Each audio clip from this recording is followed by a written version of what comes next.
நம்முடைய நண்பர்களோ, உறவினர்களோ மன வருத்தத்தோடு இருக்கும்போது, அவங்களுக்கு ஆறுதல் சொல்றது நம்முடைய கடமையா இருக்குதுங்க.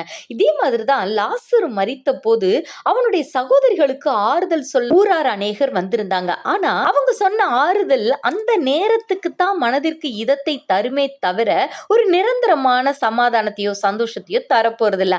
ஆனா, அதே நேரத்துல இயேசு கிறிஸ்து அங்க வந்தார்.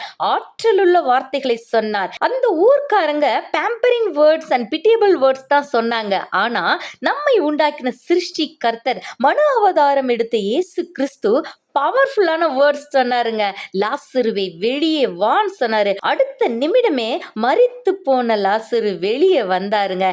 மரித்து 4 நாளாயிற்று நாருமேன்னு சொல்லி லாசருவின் சகோதரியே சொன்னாங்கங்க உண்மையான சூழ்நிலைய. நாற்றமாய் இருந்த லாசருவின் சூழ்நிலையை நறுமணமாய் மாற்றின அதே கர்த்தர் இன்றும் கூட நம்ம வாழ்க்கையை நறுமணமாய் மாற்ற போதுமானவரா இருக்கிறார். வேர்ட் ஆஃப் காட் சேஸ், சீயோனிலே துயரப்பட்டவர்களை சீர்படுத்தவும், அவர்களுக்கு சாம்பலுக்கு பதிலாக சிங்காரத்தையும், துயரத்துக்கு பதிலாக ஆனந்த தைலத்தையும், ஒடுங்கின ஆவிக்கு பதிலாக துதியின் உடையையும் கொடுக்கவும் அவர் என்னை அனுப்பினார். அவர்கள் கர்த்தர் தம்முடைய மகிமைக்கென்று நாட்டின நீதியின் விருட்சங்கள் எண்ணப்படுவார்கள். எஸ், நம் துயரத்தை மாற்றி ஆனந்த தைலத்தால் நிரப்பதாம் பாலகனாய் கிறிஸ்து பிறந்தார்.